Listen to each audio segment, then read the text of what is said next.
Haleluya. Haleluya. Haleluya. Isaya ufufuo.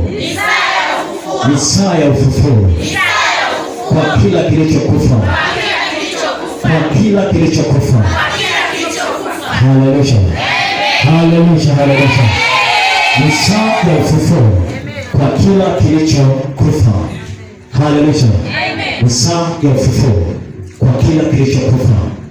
Inawezekana kuna vitu fulani vimekufa katika maisha yako.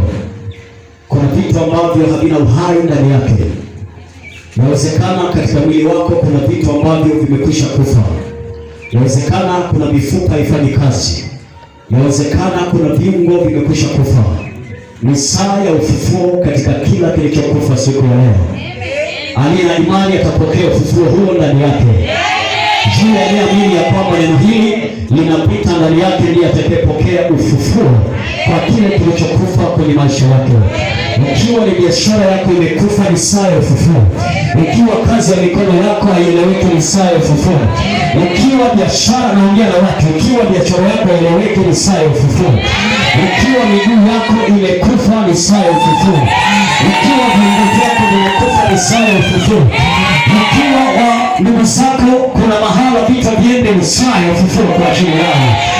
Ni saa ya ufufuo kwa ajili yao. Inawezekana kuna vitu vimenyamaza kimya kwenye maisha yako. Inawezekana kuna mambo yamekaa kimya kwenye maisha yako. Wacha Mungu akainua siku ya leo. Niko neno ambalo linakwenda kufufua kila kilichokufa juu ya maisha yako. Kazi ya shetani ni kuachia umauti ndani ya maisha yako. Wacha Mungu akaachilie uhai siku ya leo. Acha Mungu akaachilie ufufuo siku ya leo. Ni saa ya ufufuo siku ya leo. Ikiwa kuna jambo limenyamaza kimya, acha Mungu akaachilie ufufuo siku ya leo. Kama kuna haki zako zimenyamaza mahali, acha Mungu akaachilie ufufuo zikaonekana. Kuna vitu vimekufa, acha Mungu akaachilie ufufuo siku ya leo.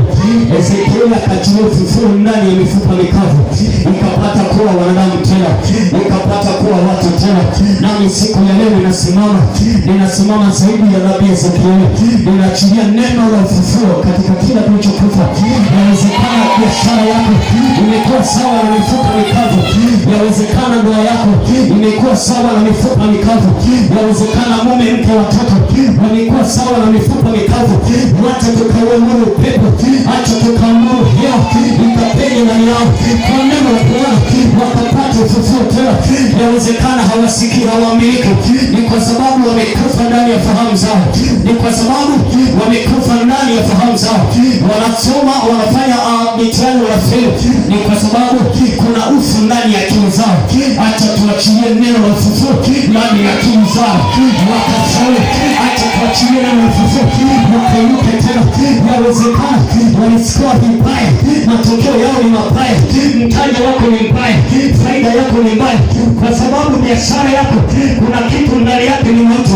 Wacha tuachilie neno la ufufuo ndani yake kwa jina la Yesu Kristo. Nimesimama na bila kuhani kwa zamu ya siku ya leo. Ninakwenda kutabiri kwa kila mtu aliyefika siku ya leo. Ninakwenda ninakwenda kwa ufufuo katika kila kilichokufa. Ikiwa ni tumbo lako ninapokea ufufuo. Ikiwa ni kifua ninapokea ufufuo. Ikiwa ni mikono ninapokea ufufuo. Ikiwa ni macho yako ninapokea ufufuo. Ikiwa kuna watu ambao ni wagonjwa nyumbani kwako, acha Mungu achilie neno la ufufuo. Maandiko yanasema ya kwamba ulituma neno lako kuwaponya na kuwatoa ndani ya maangamizo yao.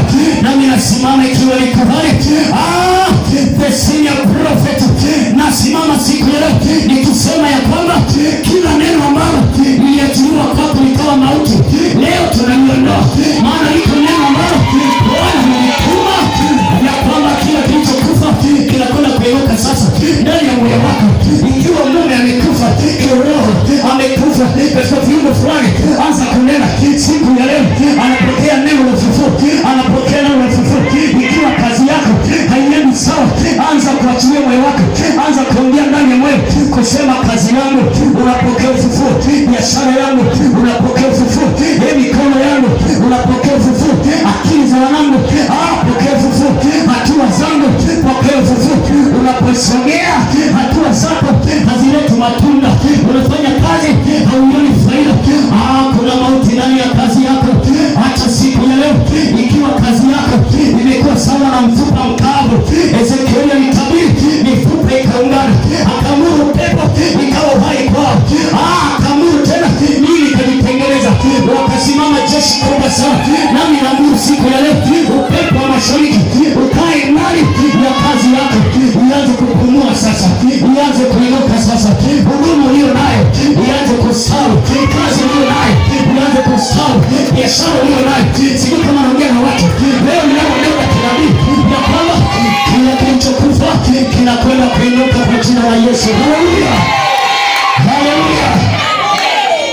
Maandiko yanasema kwamba Mungu aliziumba mbingu na nchi, lakini zilikuwa utupu na ukiwa, hazina jambo lolote.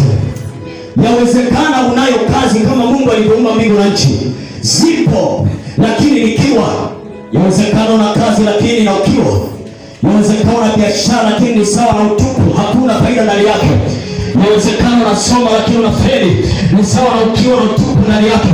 Lakini maandiko yanasema, Mungu akasema na iwe nuru.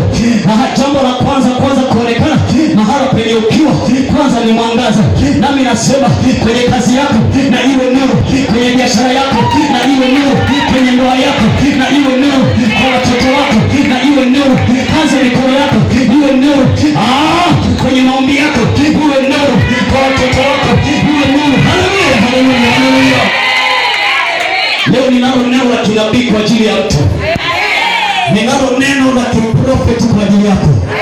Ninakwenda kunena na mtu leo wa jamii ya Israeli mwenye imani kuu, ya kwamba liko neno ambalo haijalishi kuna jambo limekufa namna gani, mifupa mikavu ilisikia neno la Bwana aliponena na Ezekieli. Ezekieli alisema, nikachukuliwa katika roho ya Bwana, nami nikajiona ni ndani ya bonde la mifupa mikavu. Naye Bwana akaniambia, sauti yake ikaniambia, je, mwanadamu, mifupa hii yaweza kuishi? Ezekieli akasema, sijui, Bwana wajua wewe. Mungu akamwambia Ezekieli, hebu anza kutabiri sasa, anza kuachilia neno la ufufuo. Hii ni mifupa, lakini ninataka wewe watu hao, ninataka wewe majeshi hao. Yawezekana kazi yako imekuwa sawa na mti mkavu, imekuwa sawa na mfupa mkavu. Wacha tukaamuru leo, maadamu Bwana yu nasi na neno lake li hai, na tena lina nguvu, na tena lina ukali kuliko upanga wao wote utakao kuwili. Linapopita lina uwezo wa kuyakamua makusudi hata mawazo ya moyo, linatenganisha nafsi na roho na mafuta yake. Hilo ni neno la Bwana. Alipolituma Farao akainika, alipolituma Goliathi akaanguka, alipolituma Nebukadreza akainika. Na mimi leo nalituma kwako kwa jina la Yesu. Kila kilichotuma, hilo ni neno la Bwana. Ulipoachiliwa ndani ya tanuru ya moto, ule moto ulikuwa sawa na maji ya baridi. Ile neno lilipoachiliwa ndani ya tundu la simba, wale simba walishiba ghafla, hawakuwa na uwezo wa kuweza kumkamata Danieli, walimhofia na kumwogopa. Nami nalituma neno kwako siku ya leo, ukawe mtu wa kuhofiwa. Ukikanyaga mahala, uogope kwa jina la Yesu. Ukiona hawa uogope, sema potea. Haleluya, amen, haleluya. Nataka niongee na nafsi ya mtu leo. Nataka niongee na roho ya mtu leo. Inawezekana mwili usinielewe, lakini nataka niongee na roho yako. Nielewe hicho ambacho nazungumza leo. Ni saa ya ufufuo kwa kila kilichokufa. Jambo gani limenyamaza kimya? Yawezekana hata kinywa chako kimekufa, kinywa cha kiroho. Na kwa sababu hiyo naomba maombi hayajibiwi au hayana nguvu. Ndio wale tunaomba sana lakini hatuoni faida.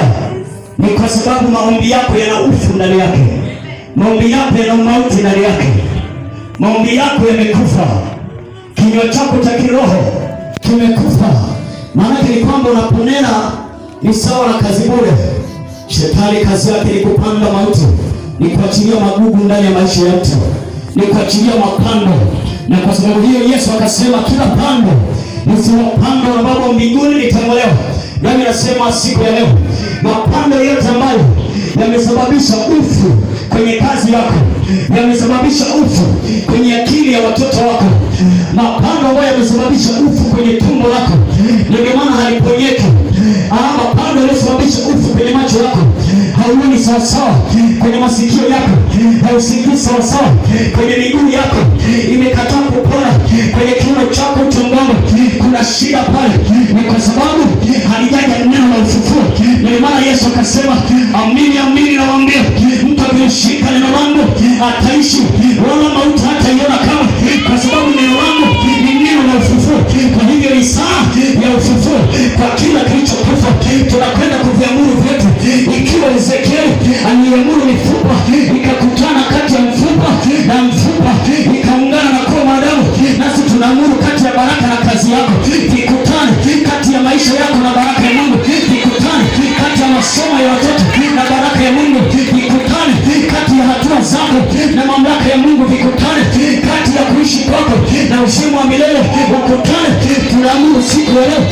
maana ni saa ya ufufuo kwa kila kilichokufa. Haijalishi kuna nini, leo tunatuma neno litakaloachilia ufufuo. Na unisikize kwa makini, huwa sibahatishi. Ni saa ya ufufuo kwa kila kilichokufa. Yawezekana kuna vitu baadhi ambavyo umevihitaji kwa muda mrefu lakini hujaviona. Kuna watu wanahitaji ndoa, kuna watu wanahitaji mafanikio fulani, kuna watu wanahitaji watoto, kuna watu wanahitaji wasome wafike mahali. Maana yake ni kwamba wawe na ufaulu mzuri kila itwapo siku, lakini uelewa wao ni mdogo. Ni kwa sababu kuna ufu ndani yao, kuna mauti ndani yao, na kwa sababu hiyo wanashindwa kuendelea kwa sababu wamekosa neno la ufufuo. Bwana amenibidirisha siku ya leo, akaniambia nimekuweka kwa nabii, na nabii mwenye neno la sheria. Unapotoa neno halirudi bure, huyatenda mapenzi yangu sawa sawa na nilivyokuagiza. Nami neno hilo nimekuja nalo leo, ninaliachilia juu ya maisha yako, ninalituma ndani ya maisha yako, ninaliachilia kwenye ardhi yako, ninaliachilia ndio kwenye jamii yako. Kila kilichokufa ninaamuru kwa jina la Yesu Kristo kianze kuamka. Inawezekana amani nyumbani kwako imeweza kupotea. Hebu acha neno hili nikaifufue amani hiyo. Hebu acha neno hili nikafufue ndio hekima ndani ya watoto wako, nikafufue ndio uelewa, nikafufue bidii ndani yao, nikafufue chini ya ndani yao. Acha neno hili nikatembee ndani yao. Haiwezekani wakafungwa na ingali Bwana majeshi na wakeo ni bure. Tunalituma kwa jina la Yesu, tukisema yatosha. Tunaliachilia neno hili ndani ya fahamu zao, tunaachilia neno hili ndani ya nyumba yangu, tunatuma neno hili ndani ya mashamba yangu. Nitakapoweka mbegu kama haitaoza na ikafia mle, bali itamea na kustawi, maana ni saa ya ufufuo kwa kila kilichokufa kwa jina la Yesu. Haleluya. Ninataka niongee na mtu yule anayeamini ya kwamba ni saa ya ufufuo juu ya maisha yake, ni saa ya ufufuo kwenye hatua zake.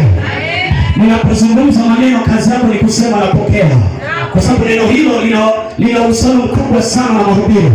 Neno hilo lina uhusiano mkubwa sana na neno linapotoka huko madhabahuni. Haleluya. Pokea neno la ufufuo juu ya maisha yako kwa jina la Yesu. Pokea neno la ufufuo juu ya maisha yako. Pokea neno la ufufuo ndani yako. Haleluya. Mwambie jirani yako pokea. Mwambie pokea. Mwambie tena pokea. Fungua kitabu chako cha Mwanzo. Fungua kitabu cha Mwanzo ile sura ya kwanza. Ninataka nikuonyeshe jambo hapo, jinsi gani neno la Mungu linaweza likaleta jambo ambalo halipo, kwa sababu kazi ya neno hilo ni ufufuo, ni kuleta ambacho hakipo, lakini ni neno ambalo linafufua kilichokufa. Na ndio maana kwa neno la Bwana Lazaro akafufuka. Hawakwenda kuweka mitishamba ndani yake, hawakwenda kumchanja chale ndani ya kaburi. Yesu alimwita Lazaro, njoo huku nje, akatoka. Neno lake ni neno la ufufuo kwa kila kilichokufa. Nitasoma mstari wa kwanza mpaka wa 3. Andiko nasema, hapo mwanzo Mungu aliziumba mbingu na nchi, nayo nchi ilikuwa ukiwa tena utupu, na giza lilikuwa juu ya uso wa vilindi vya maji. Roho ya Mungu ikatulia juu ya uso wa maji. Mungu akasema iwe nuru, ikawa nuru. Yawezekana kuna ukiwa mahali kwenye kazi yako, yawezekana kuna utupu katika maombi yako. Kila unapoomba unaona utupu, hakuna majibu, hauoni chochote, ni sawa utupu. Ni kwa sababu hakuna neno la ufufuo katika maombi haya. Maombi yako hayako hai, yamekufa, kwa sababu kile kinywa kinachoomba kimekufa. Yale maneno yatokayo kwako yamekufa, kwa sababu shetani ameweka ufu kinywani mwako, ameweka ufu kwenye maneno yako. Usiwe ni mtu mwenye mamlaka, usiwe ni mtu mwenye kuomba na jambo linaonekana, kwa sababu ya ufu. Acha kinywa chako kikawe hai, ili unaponena kesho na kesho kutwa ulione jambo linalonena. Unapotamka saa hiyo jambo litokee. Unaposema ondoka, liondoke. Unaposema nadhihirisha, vidhihirike. Elia aliposema mvua isinyeshe, ilikata tangu saa ile. Elia aliposema moto ushuke, ulishuka saa ile, wala haikuwa baadaye. Ni kwa sababu yeye alikuwa na neno lenye nguvu na mamlaka. Neno lake lilikuwa ni neno hai na tena lenye nguvu. Alipotamka jambo lilitokea. Nami natamka kwa jina la Yesu, mahala penye ufu katika maisha yako, neno hili nalituma kwa jina la Yesu, likafanyike uhai katika ufu ule, nikaufyonze ule ufu, nikageuke kwa uhai, nikauondoe ule mauti, pakawe na uhai mahala penye ufu kwa jina la Yesu. Kila kilichokufa kikasimame tena, kikawe hai. Kitabu cha Zaburi ile sura ya 33, Zaburi ile sura ya 33, Isaya ufufuo. Ezekieli alinena peke yake, wala hakutumia kitu kingine. Mungu akamwambia itamkie mifupa nayo itaishi. Zaburi sura ile ya 33 mstari wa 6 hadi mstari ule wa 9. Zaburi sura ya 33 mstari ule wa 6 hadi wa 9. Maandiko yanasema, kwa neno la Bwana mbingu zilifanyika. Nami nasema kwa neno la Bwana ufufuo utafanyika leo. Haleluya. Kwa neno la Bwana mbingu zilifanyika. Nami nasema kwa neno la Bwana vilivyokufa vinafufuka leo. Na jeshi lake wote kwa pumzi ya kinywa chake. Kwa kuwa tunahitaji uhai, maana yake tutaisi pumzi ya Bwana iende katika kila kilichokufa, vikawe hai, vikasimame tena. Mstari wa 7, ukusanya maji ya bahari chungu chungu, kuviweka vilindi katika ghala. Kwa neno lake nchi yote na imwogope Bwana, wote wakao duniani na wamche. Maana yeye alisema, maana yake alitamka neno ikawa, na yeye aliamuru ikasimama, maana yake mbingu ikasimama. Haleluya. Aliamuru mbingu ikasimama. Alisema ikawa. Ezekieli alisema ikawa. Yesu alisema Lazaro atafufuka. Nasi leo tunasema ufufuo onekane. Tunasema ili iwe hivyo. Tunatamka ili iwe hivyo, kwa sababu tunaiamini mamlaka tulio nayo. Tunaiamini jina la Bwana. Tunaiamini nguvu tulio nayo.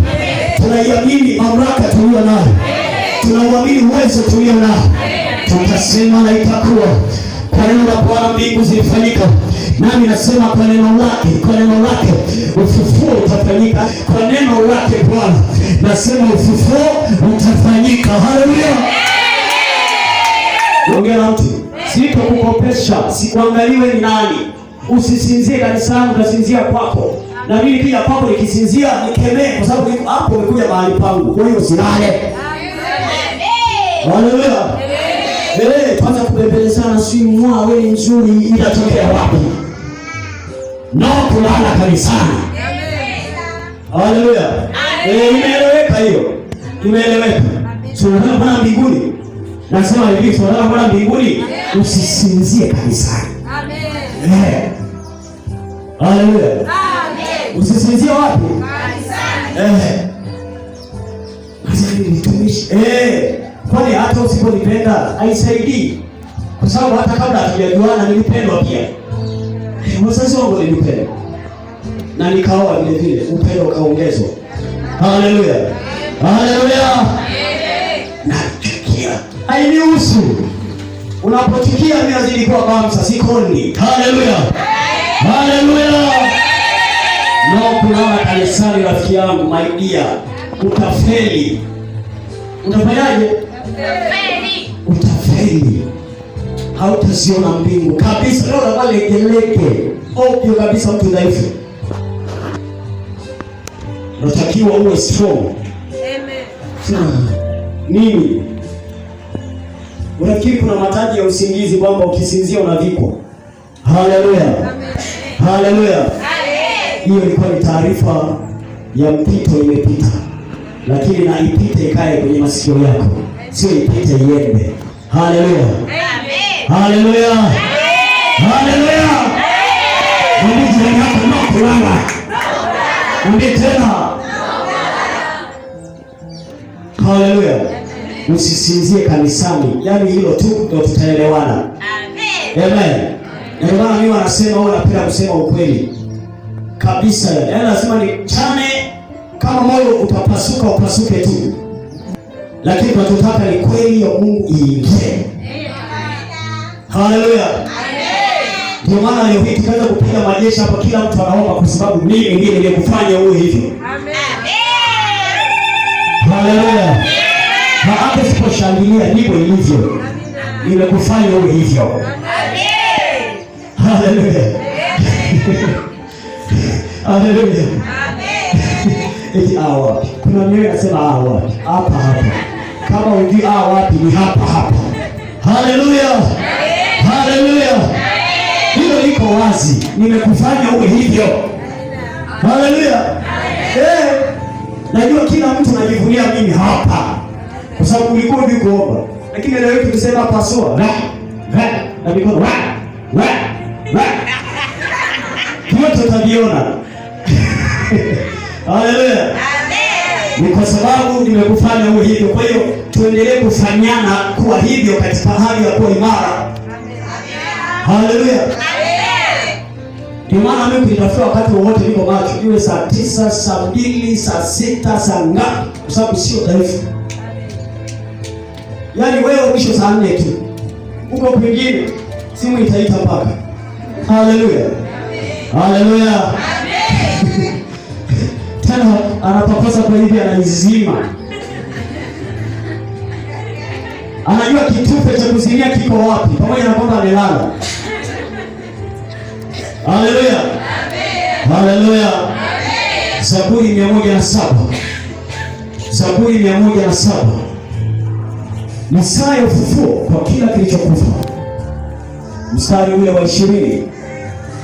Ni saa ya ufufuo kwa kila kilichokufa. Ni saa ya ufufuo kwa kila kilichokufa. Zaburi 107 mstari ule wa 20. Ngua Biblia yako.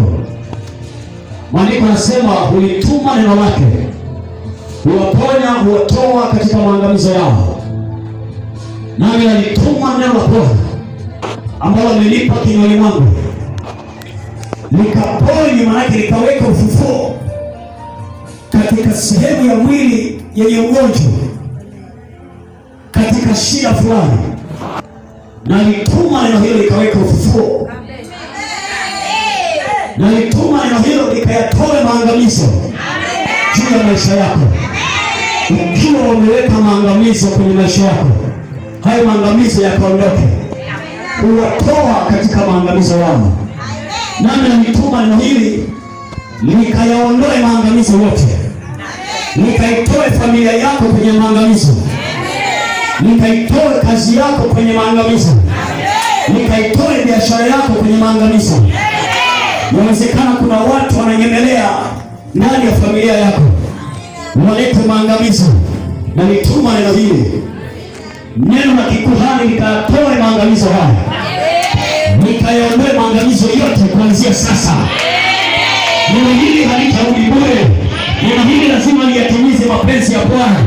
Nami nasema maangamizo yote yaondoke nyumbani kwako. Wamesema ufe, hautakufa. Wamesema uangamie, hautaangamia. Sema Bwana majeshi, maana yeye anasema hamtakufa bali mtaishi. Anachotaka tuyasimulie matendo yake makuu. Haleluya. Ninataka mwisho wa mwezi huu kila mtu awe na ushuhuda, kwa sababu haiwezekani ukakosa ushuhuda. Nami natamka neno la leo kwa jina la Yesu, nikakutengenezea ushuhuda hapa katikati, nikakutengenezea ushuhuda kabla ya hiyo Jumapili, nikakutengenezea ushuhuda kwa jina la Yesu. Ikiwa ni kwenye biashara, ikiwa ni kwenye ndoa, ikiwa ni kwenye kazi, ikiwa ni kwenye masomo, ikiwa ni kwenye familia yako, ikiwa ni kwa watoto wako, nikatengeneza ushuhuda. Hili neno la leo nikatafuta ushuhuda, matendo makuu ya Mungu yakadhihirika, muujiza ukatokea juu ya maisha yako, ushindi ukauone, ili uwe na ushuhuda mkubwa. Natengeneza ushuhuda kwenye maisha yako. Jumapili itakapofika, kila mtu awe na neno la kushuhudia asiyekuwa nalo. Sasa sijajua ndugu yangu ni nani siku hiyo hatopita kushuhudia. Kwa kuwa tuna macho tutakuona kama kumbe ni wewe. Haleluya. Nasema hivi kwa sababu nina uhakika hakuna mtu ambaye hajatendewa hapa. Nina uhakika kila mtu ametendewa jambo. Amen. Nina uhakika, na ikiwa bado kuanzia sasa kabla ya hiyo siku Bwana atatenda jambo. Yawezekana hata nikuepusha na ajali. Ni muujiza tayari. Yawezekana tungesema nenda na mapengo yako, neema iwe nawe. Bwana ametoa, naye ametoa, naye ametoa, jina lake. Haleluya. Lakini bado uko hai. Liko neno, liko jambo la kumshuhudia Mungu. Yawezekana kuna mahali ulipita, lakini Mungu akakuvusha. Huo ndio ushuhuda wenyewe. Kuna watu wana nidhamu ya uoga, hawamshuhudii Bwana, ndio maana hawatendewi kila wakati. Unapomshuhudia Mungu anafurahi, anatenda tena. Anapotenda ukinyamaza, anaona huyu mtu amekinai, labda hataki jingine, anaacha kufanya. Kama ametenda, shuhudia ili Mungu aone ya kwamba umelitangaza, wacha nikutendee jingine. Haleluya. Haleluya. Haleluya. Mathayo ile sura ya 8 mstari wa 16. Mathayo sura ya 8 mstari wa 16. Mathayo sura ya 8 mstari wa 16. Leo tutaachilia ufufuo kwa kila kilichokufa. Maandiko yanasema hata kulipokuwa jioni, wakamletea wengi wenye pepo, akawatoa pepo kwa neno lake, akawaponya wote waliokuwa hawezi.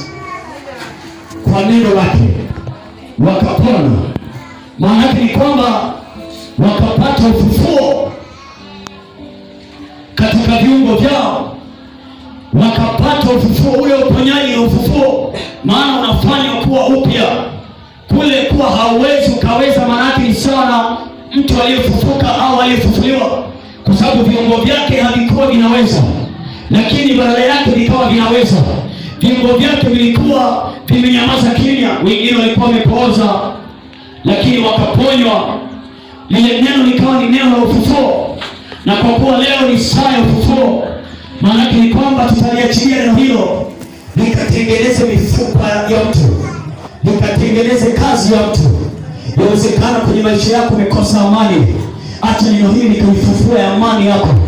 Yawezekana shetani ameweka huzuni, na kwa sababu hiyo amani yako imefunikwa na huzuni, na ndio maana hakuna amani. Unapojitahidi kuirejesha na kusekana, kwa sababu tayari shetani ameweka ufu, na huo ufu unaitwa huzuni, imetanda ndani ya moyo wako. Saa zingine hauelewi hata unahuzunikia nini, lakini unahuzuni tu. Saa zingine hauelewi ya kwamba mbona nasikitika, lakini sijui kitu ambacho nasikitikia. Ni kwa sababu ya ufu uliokaa ndani ya moyo wako. Ufu umekaa ndani ya moyo wako. Leo tukaliachilia neno hilo. Yawezekana nyumbani kwako kuna watu ambao hawawezi. Yawezekana hawawezi kimasomo, hawawezi kifikra, hawawezi katika kuona kwao, hawawezi kimagonjwa, hawawezi kiuchumi, hawawezi kwa namna yoyote ile, hawawezi kwa namna mbalimbali. Wacha siku ya leo tukaliachilia neno, kwa kuwa Bwana amesema ni saa ya ufufuo. Tukalitume neno hilo likakae ndani yao. Mwenye amani apokee, na yule ambaye alikuwa na huzuni ndani yake apokee amani. Yule aliyekuwa na mahitaji ndani yake akayapokea. Yule aliyekuwa na maombi ndani yake majibu yakapate kuonekana, kwa sababu kutakuwa na ufufuo ndani yake. Maana neno hili litakaa ndani ya maombi haya na kuyafufua yawe hai, ili Bwana ayasikie, kwa sababu hakuyasikia maana yamekufa. Kinywa chako kimekufa, maneno yako yamekufa. Wacha neno hili likasimame, kwa kuwa ni saa ya ufufuo. Hayo maombi yako yakawe hai, ili yakaongee katika ulimwengu wa roho, ili yakapaze sauti, Mungu ayasikie. Na baada ya hapa sema, nalisikia kuomba kwako, nitakujibu sasa. Maana maombi yako ya hai, kinywa chako kiko hai, viungo vyako viko hai, hatua zako ziko hai. Unaposogea unaiona baraka ya Mungu, unapoongea baraka ya Mungu inashuka. Wakati mwingine unapopiga majeshi unaona kana kwamba hali unazidi kuwa mbaya, ni kwa sababu maombi yako yamekufa, hayana tena uhai. Wacha ufufuo, kinywa chako kikawe na nguvu, kikawe na mamlaka. Utapoomba tena rabakaya rabasaka, uone nguvu inashuka, uone maadui wanakimbia, uone vyovyote rohoni vilivyo vibaya vinaondoka. Pokea maneno haya na hii saa ya ufufuo juu ya maisha yako, ili uende ukamilike na kutawala, ili uende ukamilike na kutawala. Ujapokuja upepo wa giza, ujapokuja tufani ya kichawi, moto teketezao, gharika ya mapepo, wala haitakubarikisha kamwe. Ujapopita kati yao, hawatapata shida wala hawatakudhuru. Utapita juu ya njia yao, yawezekana kando wa njia ama katikati ya njia kuu wameweka mauti, lakini ukiwa na hili neno utanena, unaishi. Utapita juu ya jeneza, unaishi. Utapita juu ya makaburi, unaishi. Wala makaburi haya hayatakoleza, maana ni saa ya ufufuo kwa kila kilichokufa. Ninatangaza kwa jina la Yesu kwenye familia ya mtu mmoja mwenye imani, saa ya ufufuo inaingia nyumbani kwako, saa ya ufufuo inaingia kazini kwako, saa ya ufufuo inaingia kwenye mikono, saa ya ufufuo inaingia kwenye macho yako, saa ya ufufuo inaingia kwenye biashara, saa ya ufufuo inaingia kwenye malengo yako, saa ya ufufuo inaingia kwenye ndoa, saa ya ufufuo inaingia kwa watoto wako, saa ya ufufuo inaingia. Wala hakuna atakayezuia kwa jina la Yesu. Haleluya! Ni saa ya ufufuo kwa kila kilichokufa. Maana neno la Mungu li hai. Waebrania ile sura ya 4 mstari wa 12. Ni saa ya ufufuo. Ni saa ya ufufuo kwa kila kilichokufa. Kama kuna viungo vimekufa, kama kuna vitu vyovyote ambavyo Mungu alikumilikisha, kimoja wapo au vyote vimekufa kulingamana na ufu wa shetani au uovu wa mtu mwenyewe, wacha siku ya leo neno hili likageuke kuwa kweli. Watakase kwa ile kweli. Neno lako ndio kweli. Maandiko yanasema mstari wa 12 wa Waebrania sura ya 4, maana neno la Mungu li hai, tena lina nguvu, tena lina ukali kuliko upanga wao wote ukatao kuwili. Maandiko yanaendelea kusema tena lachoma hata kuzigawanya nafsi na roho na viungo na mafuta yaliyomo ndani yake, tena ni jepesi kuyatambua mawazo na makusudi ya Bwana. Haleluya! Hiyo ni neno la Bwana, li hai. Unaonaje likikaa sehemu ambayo kuna ufu? Neno la Mungu lina nguvu. Unaonaje likakaa sehemu ambayo ni dhaifu? Yawezekana una udhaifu ndani yako kwa sababu haujawa na neno la kutosha, na kwa sababu hiyo Paulo akawaambia kanisa, iweni na neno la Kristo kwa wingi ndani yenu. Neno la Kristo likae kwa wingi, kwa sababu kwa hilo penye udhaifu patatiwa nguvu, penye ufu patakuwa hai, penye uzito lije pesi patakuwa na wepesi. Unapoona anga zito tu neno la Bwana. Unapoona kuna udhaifu kwenye miguu ya mtu, achilia neno la Bwana. Unapoona miguu imekufa ganza, achilia neno la Bwana kwa sababu li hai.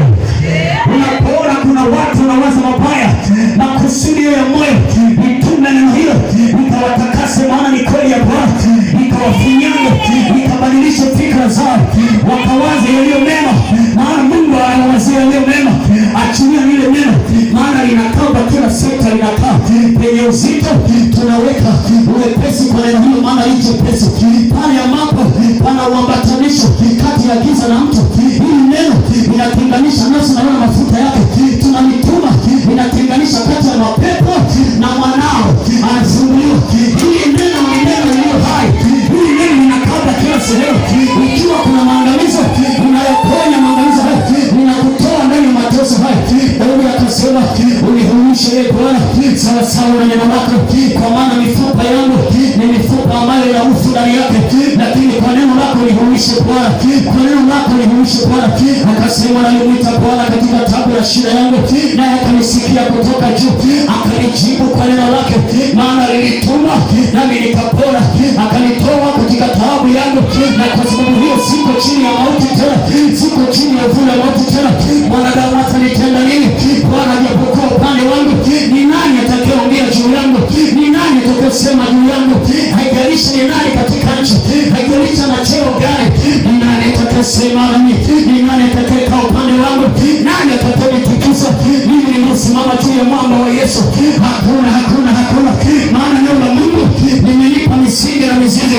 Nami nasema siku ya leo na mchana huu ya kwamba kila kilichopo nyumbani kwako, kilichokufa kiwe hai, kilicho dhaifu kiwe na nguvu, kwenye uzito kiwe na wepesi. Kama kumegandamana na giza, neno hili likatenganisha kati ya giza na nyumba yako, ikawe huru. Kama kuna uzito kuwe na wepesi. Kama kuna giza, neno lake ni nuru na taa, ni mwangaza wa njia za wanadamu. Na lituma kwako kwa jina la Yesu, nikawe taa mwangaza wa njia zako, nikawe uhai mahala penye ufu, nikawe nguvu mahala penye udhaifu, nikawe wepesi mahala penye uzito, nikawe utofauti, utenganisho mahala penye giza na kuzimu, mahala penye giza na nuru, nikatenganisha nuru pembeni, giza pembeni, mapepo kule, uhai huku, magonjwa huku, uzima hapa. Neno hilo likapita na lituma nyumbani kwako. Yawezekana kwenye biashara kuna ufu, yawezekana kwenye kazi yako kuna ufu, na lituma neno hilo linakona limenyooka ndani ya biashara yako, kwenye mazingira yale, kwenye anga lile, mashariki, magharibi, kusini, kaskazini. Hakuna mchawi yoyote wala adui yoyote atakayekaa kuweza kusogeleana na neno hilo. Nimesema na imekuwa kwa jina la Yesu. Haleluya, imekuwa. Fungua kitabu cha Ezekieli sura ya 37. Kitabu cha Ezekieli sura ile ya 37, mstari wa kwanza hadi wa 14. Ni saa ya ufufuo kwa kila kilichokufa. Mungu anakwenda kutengeneza maisha yako kwa upya. Mungu anakwenda kukupa amani yenye kudumu. Bwana anakwenda kusimamisha huduma aliyonayo. Bwana anakwenda kuachilia ufufuo katika kanisa lake. Bwana anakwenda kuachilia ufufuo kwenye kiti cha kazini kwako. Bwana anakwenda kuachilia ufufuo kwenye meza ya biashara kwako. Bwana anakwenda kuachilia ufufuo katika shule yako. Anakwenda kuachilia ufufuo ndani ya akili yako. Ezekieli sura ile ya 37. Fungua Biblia yako. Fungua Biblia yako, Ezekieli sura ya 37. Maandiko yanasema, mkono wa Bwana ulikuwa juu yangu, naye akanichukua nje katika roho ya Bwana, akaniweka chini katikati ya bonde, nao limejaa mifupa. Akanipitisha karibu nayo pande zote, na tazama, palikuwa na mifupa mingi katika ule uwanda, nayo tazama, ilikuwa mikavu sana. Haleluya, mikavu sana. Sio na unyevu fulani, hapana, mikavu sana. Hii ni mifupa ambayo hata mzee fisi hawezi kuitafuna. Ni mikavu mno.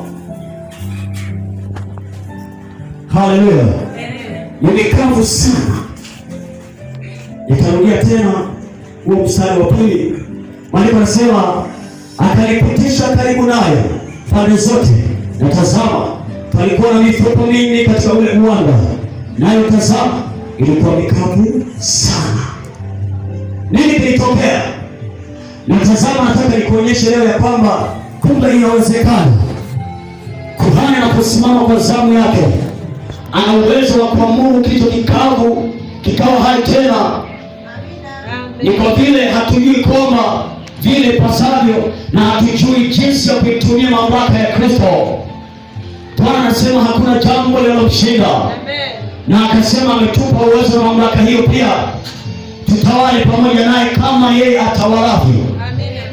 Maandiko yanasema ilikuwa mikavu sana, mifupa hiyo mikavu sana. Mstari wa 3, akaniambia, mwanadamu, je, mifupa hii yaweza kuishi? Nami nikajibu, Bwana Mungu, wajua wewe, mimi sijui. Wajua wewe. Haleluya, haleluya.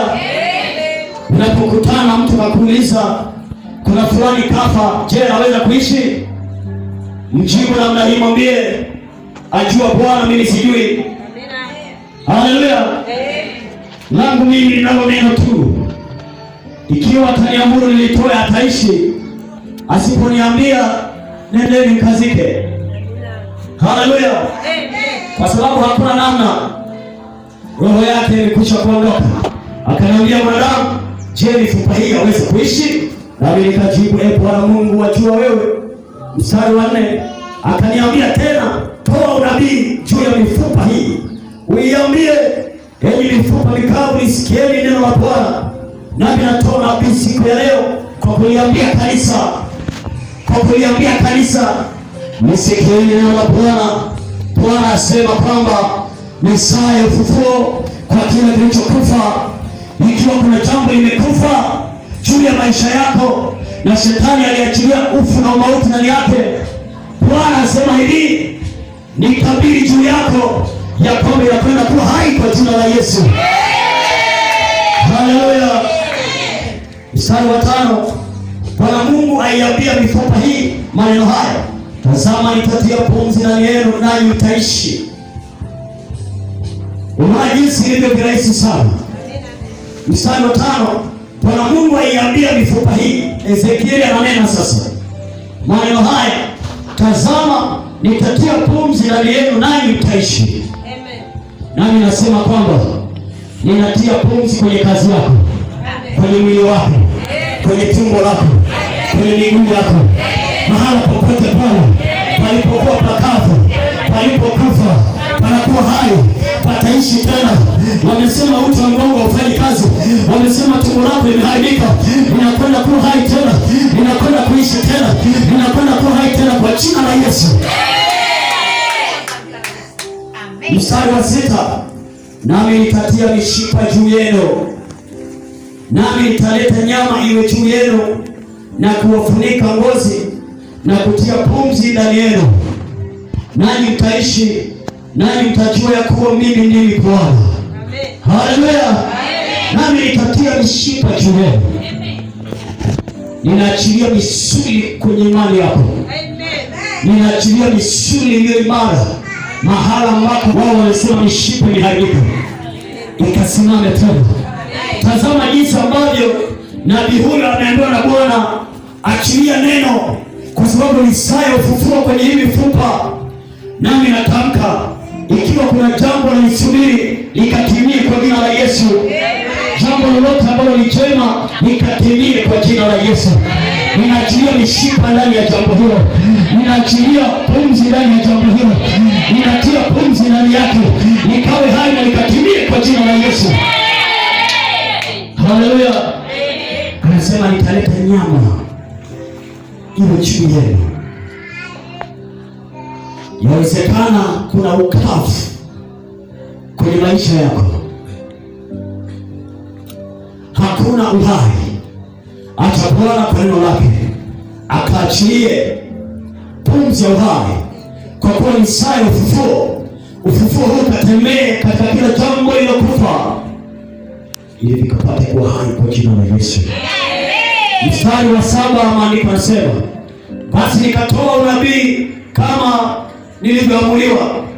Hata nilipokuwa nikitoa unabii, palikuwa na mshindo mkuu, na tazama, tetemeko la nchi, maanake tetemeko la ardhi, na ile mifupa ikasogeleana, mfupa kwa mfupa mwenziwe. Haleluya. Unaona jambo la ajabu linapotokea. Nami nakwambia leo tuko mwezi wa 7, sio?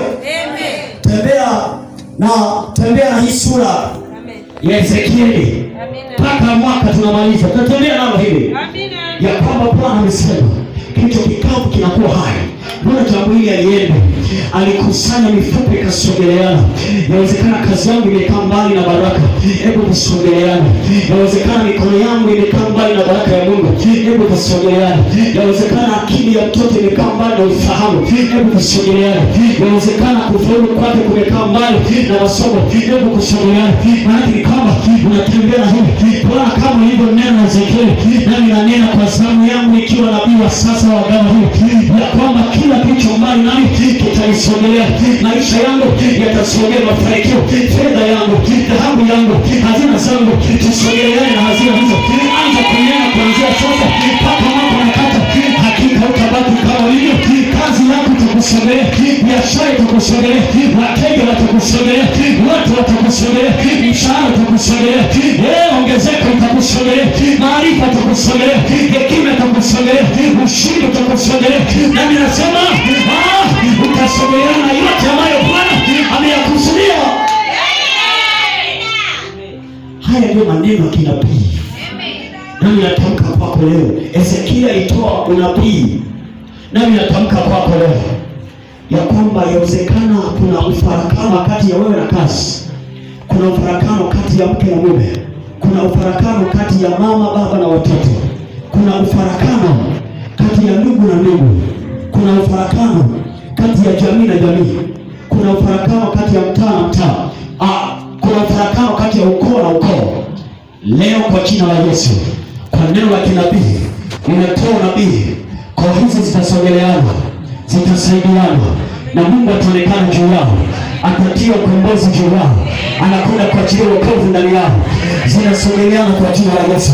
Yawezekana ukoo wako umetengana na wokovu, acha ukoo wako usogeleane na wokovu. Yawezekana ukoo wako umetengana na kweli ya Bwana, acha usogeleane. Yawezekana jamii yako imetengana na Roho Mtakatifu, acha wasogeleane, kwa kuwa ni saa ya ufufuo kwa jina la Yesu. Twende taratibu, wewe relax tu. Twende taratibu. Taratibu kabisa. Tunasoma tena mstari wa 7. Maandiko yanasema, basi nikatoa unabii kama nilivyoamriwa. Hata nilipokuwa nikitoa unabii, palikuwa na mshindo mkuu. Na tazama, tetemeko la nchi, na ile mifupa ikasogeleana, mfupa kwa mfupa mwenziwe. Mstari wa 8, nikatazama, kumbe kulikuwa na mishipa juu yake, nyama ikatokea juu yake, ngozi ikaifunika juu yake, lakini haikuwemo pumzi ndani yake. Haleluya, amen. Yawezekana una nyama juu yako, una mishipa juu yako, lakini pumzi hakuna kwenye viungo vyako. Nini kifanyike? Ni mwendo wa unabii. Leo natoa unabii kwa ajili ya mtu mmoja ambaye yawezekana una nyama unazo, una mwili, lakini kuna sehemu ambayo ni mbovu kwenye maisha yako. Kuna sehemu imekufa. Yawezekana biashara yako ina nyama, yani ule mwili inaonekana, lakini haina uhai, haina pumzi ndani yake. Haleluya, haina pumzi ndani yake. Nini kilifanyika? Maana ni kwamba ni kuendelea kutabiri na kutoa nabii kwa kila ambacho hakina pumzi ndani yake. Na kwa unabii huu, kila kilichokufa kitasimama. Yawezekana unayo kazi inaonekana, biashara inaonekana, lakini kama haina uhai, hautaona hatua na mafanikio kwenye hiyo biashara, kwenye hiyo kazi kamwe, maana haina pumzi ndani yake. Tuendelee kusoma ile kilifanyika. Tarudia tena mstari ule wa 8. Nikatazama, kumbe kulikuwa na mishipa juu yake, nyama ikatokea juu yake, ngozi ikaifunika juu yake, lakini haikuwamo pumzi ndani yake. Nini kilifanyika? Tazama maajabu ya Mungu aliyofanya kupitia nabii Ezekiel, ambako siku ya leo ninasimama kwa niaba ya nabii huyo, kwa maana haipo. Ninasimama nikiwa na mamlaka zaidi yake, maana tuko katika agano la mjumbe wa agano jipya. Tuko katika huduma zilizo bora zaidi. Tuko katika namna ya mamlaka iliyokuu zaidi. Ninasimama kwa niaba ya Ezekiel, ninasimama zaidi ya Ezekiel. Ninakwenda kutoa nabii juu yako. Kila ambacho hakina mifupa kikawe na mifupa, hakina pumzi ndani yako kikawe na pumzi ndani yako, kila kilichofungwa kikawe huru, asema Bwana wa majeshi. Haleluya. Naongea na mtu kwa sababu Mungu anatafuta mtu. Naongea na mtu mmoja ambaye alikusudiwa siku ya leo. Inawezekana ni wewe au ni jirani yako hapo ulipokaa, lakini acha niseme na mtu mmoja ya kwamba kila jambo lililolala, kila jambo lililokufa, acha kuanzia leo uhai na pumzi ndani yake ikapate kuonekana. Kama kuna sehemu kumeshindikana kabisa, acha pumzi hii ikasimame. Acha uhai huu na nabii huu kakae ndani yake kwa jina la Yesu Kristo. Neno hili halitarudi bure, litafanya sawasawa na nilivyonena kwa jina la Yesu. Mstari wa 9, ni raha iliyoje kusoma kitabu hiki. Ndipo akaniambia, pepo, mwanadamu, ukauambie upepo. Bwana Mungu asema hivi, njoo kutoka pande za pepo nne, mashariki, magharibi, kusini, kaskazini. Pumzi ukawapulizie, kwa maana ukawapulizie hao waliouao wapate kuishi. Haleluya! Nami nasema tena, chochote kilichokufa, Bwana aliniambia nitabiri, upepo kutoka pande nne, mashariki, magharibi, kusini, kaskazini, upenye ndani hivyo vitu vilivyokufa vikawe hai tena kwa jina la Yesu. Tarudia tena mstari wa 9. Twende taratibu, hatuna haraka, nataka uelewe nacho kufundisha. Haleluya! Huyu ni Ezekieli. Mungu anaongea na Ezekieli. Ezekieli yuko kazini. Nabii aliyeamsha mifupa ikawa watu.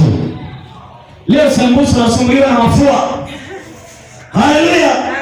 Mifupa mikao vikasogeleana. Mfupa wa goti hili lilikuwa kule, na mfupa wa goti hili lilikuwa Rubaga. Bonde ni kubwa, lakini alipoamuru ule mfupa ukasogea, unakimbia, ukaleta, ukaungana na mwenzake, ukatokea mlonjo mmoja, ukaungana tena mlonjo mwingine, ukaungana tena mkono. Yakasimama majeshi, yakaanza kumtukuza Bwana. Yanasema Rabakaya, sifa na utukufu ni kwako. Yanatembea huko, kuna mshindo mkuu. Inawezekana kuna wakati ambao unapotembea hakuna kishindo, kwa sababu mifupa yako ni mikavu. Acha ikawe hai leo, ili ukitembea shetani aogope, mtikisiko upatikane, tetemeko la nchi litokee, shetani akimbie, maadui wakimbie, watu waondoke, uwe mshindi kwa jina la Yesu. Haleluya! Rabakaya, basi nikatabiri kama Bwana alivyoniamuru. Haleluya!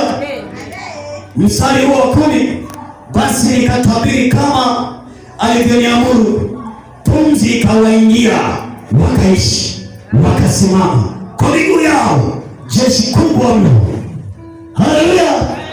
Nami nasema ninatabiri leo, ninatabiri hawanielewi, naacha hawanielewi. Tasoma tena andiko, kwa kuwa hawanielewi siendelee. Narudi mstari wa 9, kwa kuwa nielewe huwa sirudi. Ndipo akaniambia, tabiri, utabirie pepo. Maana ni kwamba uamuru pepo. Haleluya! Uamuru pepo, utabirie pepo. Mwanadamu ukawambie, maana Ezekieli ukawambie upepo. Bwana Mungu asema hivi, njoo kutoka pande za pepo nne, maana mashariki, magharibi, kusini, kaskazini. Pumzi ukawapulizie, kwa maana ukawapulizie hao waliouawa wapate kuishi. Haleluya! Nini ambacho kimekufa kwenye maisha yako? Kwa kuwa Ezekieli wa leo nipo. Nini ambacho kimekufa leo? Ninatabiri kwa kila kilichokufa kwa jina la Yesu. Wanda hawaelewi. Narudi kusoma mstari wa 10. Maandiko nasema, basi ukikaa kimya mimi wasiendelee. Basi nikatabiri kama alivyoniamuru. Sema amen. Amen. Pumzi ikawaingia, wakaishi. Amen. Wakasimama. Amen. Unaona hizo pointi? Ya kwanza, pumzi ikawaingia, koma. Wakaishi, koma. Wakasimama kwa miguu yao, koma. Alafu jeshi kubwa mno. Nani anasema biashara yako itasimama kwa miguu yake? Biashara kubwa mno. Nani anasema kazi yako na masomo yako yatasimama kwa miguu yao? Ya kwamba itasimama kwa biashara kubwa mno, kazi kubwa mno, elimu kubwa mno, ufaulu kubwa mno, mafanikio kubwa mno. Haleluya! Tarudia tena mstari wa 10. Naona tu raha kwa sababu nakuwa kurudia. Basi nikatabiri kama alivyoniamuru, pumzi ikawaingia. Jambo la kwanza, nami natabiri leo, pumzi ikaingie katika kila kilichokufa, kwa sababu ni saa ya ufufuo kwa jina la Yesu. Naongea na mama mmoja aliyoko hapa, pumzi ikaingie. Naongea na binti mmoja aliyoko hapa, pumzi ikaingie. Naongea na kijana mmoja aliyoko hapa, pumzi ikaingie.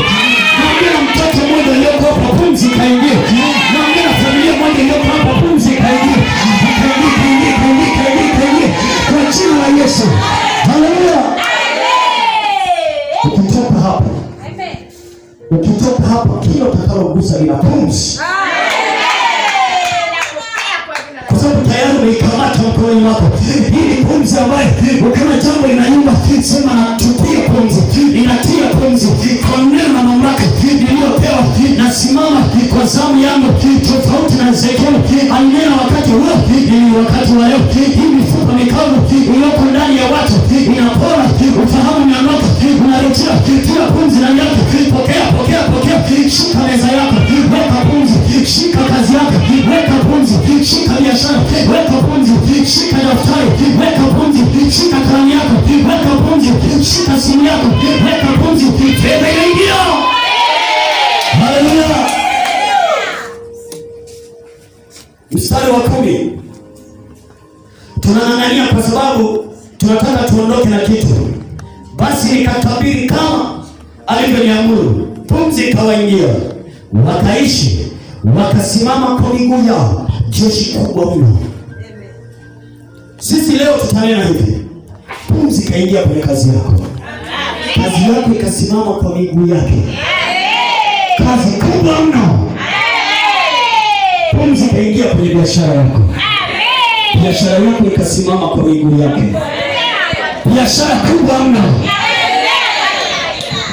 Wao walikuwa jeshi kubwa mno, leo tunasema biashara kubwa mno, tunasema uzao mkubwa mno, tunasema fedha nyingi mno.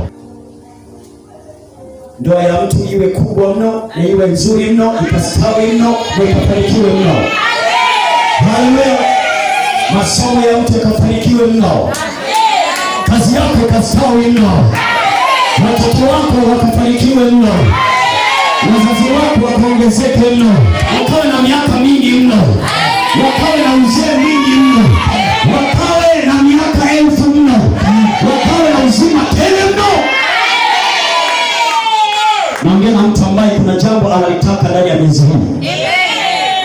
Ninakwenda kuliamuru lije kwa jina la Yesu. Ninakuja hilo jambo kuanzia sasa. Malango yanafunguka. Kulikuwa na ufi kwenye hayo malango. Uhai umekaa, malango yanafunguka yenyewe. Kwa sababu yalikufa, maana ni kwamba hayakufunguka. Yanakwenda kufunguka sasa. Pokea hicho unachokihitaji. Pokea sawasawa na moyo wako unavyotaka. Pokea kwa jina la Yesu.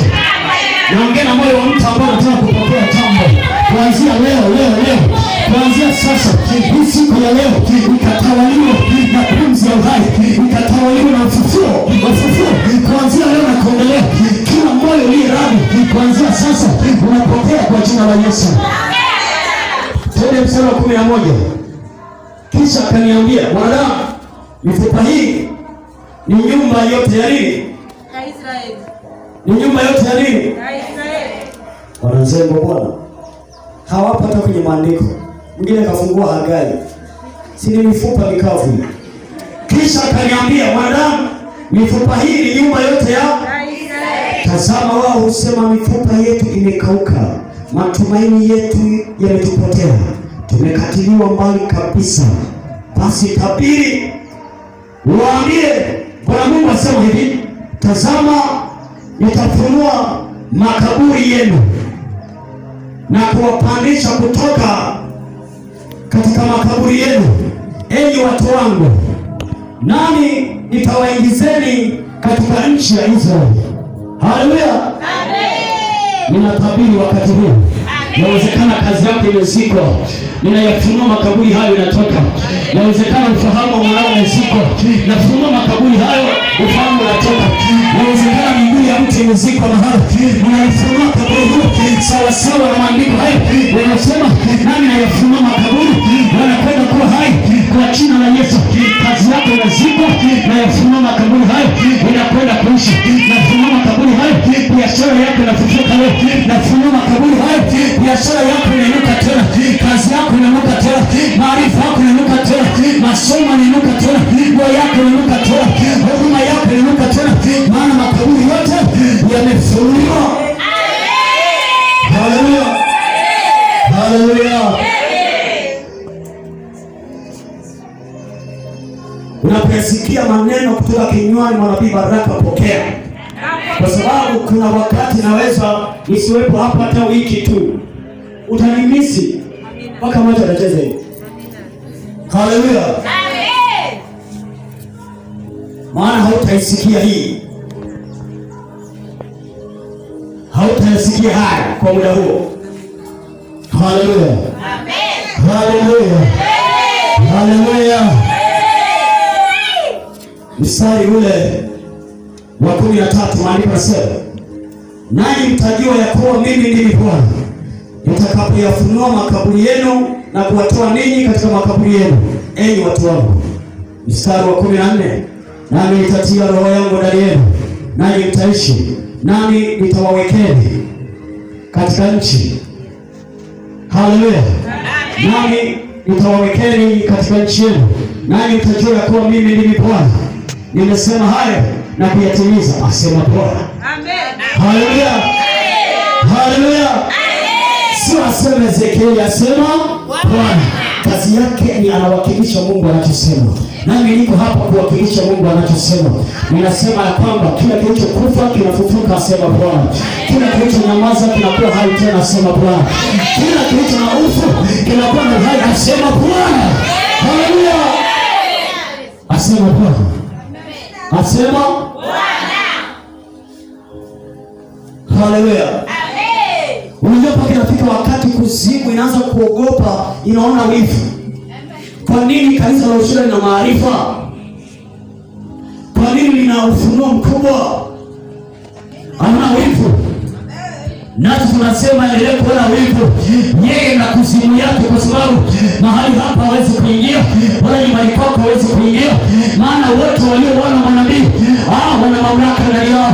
Wanapotamka neno linakuwa, wanaposema inakuwa, maana vinywa vyao ni moto, wanapotoa neno ni moto, wanapoongea ni moto, wanapoomba ni moto, wanapokanyaga unyayo huo ni moto. Hauchoki kamwe na wachawi, hautafungwa kamwe, maana unyayo wako ni moto. Ukienda kunyoa nywele zako zikabaki ni moto, hakuna atakayechukua. Ukikata kucha zikianguka ni moto, ukifanya chochote ni moto. Hakuna jambo litakalokuwa kuzimu kutoka nyumbani kwako. Wewe ni fire. Haleluya, wewe ni moto. Natamka kuanzia leo kwa jina la Yesu.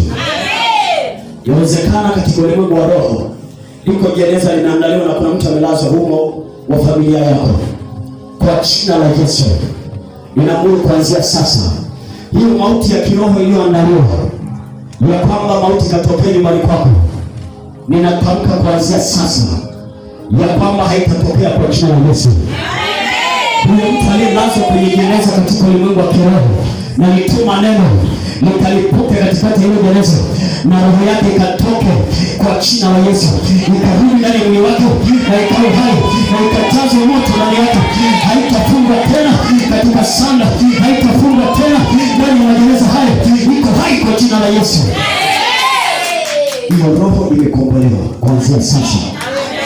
Ikiwa kuna jambo lolote baya lililoandaliwa na shetani linalotokana na ufu wake, kuanzia sasa ninatabiri neno hili nyumbani kwako, nyumbani kwenu, kwenye kazi yako, kwenye biashara yako, kwenye masomo yako, kwenye shule, kwenye chuo chako, katika jambo lolote, kwenye malengo yako.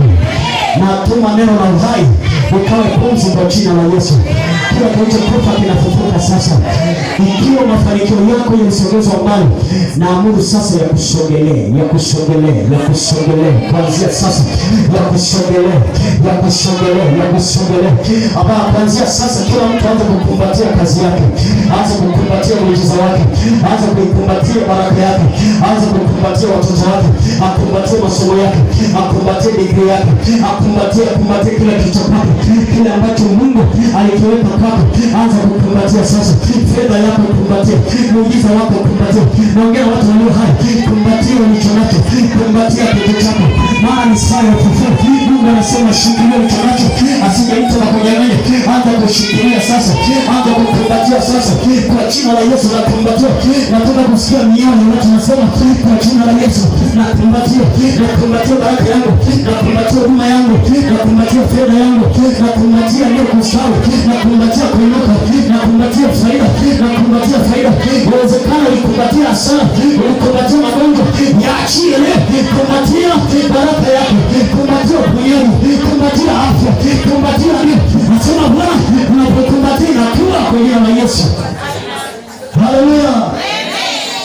Unapofanya hivi inakuwa. Haleluya. Haleluya. Msaada kwa kila kilicho. Haleluya. Inawezekana mashamba yalibarikiwa yamekufa. Msaada ufufuo. Inawezekana afya ya mtu ina udhaifu, ni sawa imekufa. Msaada ufufuo. Inawezekana kuna kitu ambacho kinamsumbua mtu fulani kwenye familia yako. Msaada ufufuo. Inawezekana mahala fulani katika kazi yako, kwenye biashara ya masomo, kwenye ufahamu, kwenye viungo, kuna baadhi ya vitu vimekufa. Msaada ya ufufuo. Haleluya. Msaada ya ufufuo. Unapopokea mtu akikuuliza kulikoni, mwambie saa ya ufufuo. Unapoona muujiza umetokea wakikuuliza, mwambie saa ya ufufuo. Haleluya. Akikwambia hii inatokana nini, mwambie kasome Ezekieli 37 mstari wa kwanza mpaka wa 14. Saa ya ufufuo. Unapoona bado hajaelewa, kasome Yohana 11 mstari wa 38 mpaka 44. Saa ya ufufuo. Maana pale ndiko Lazaro anapoitwa njoo, na anatoka ndani ya kaburi.